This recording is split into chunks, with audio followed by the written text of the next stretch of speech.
సెలయేళ్ళు పారుతుంటే ఓ పిల్ల ఎరగులుగుతుండే లోన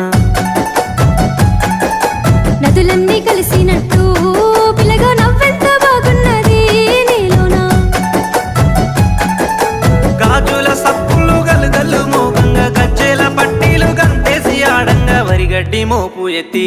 ఓ పిల్ల వయ్యారి నడుము పవే ఈ వేళ సిగ్గు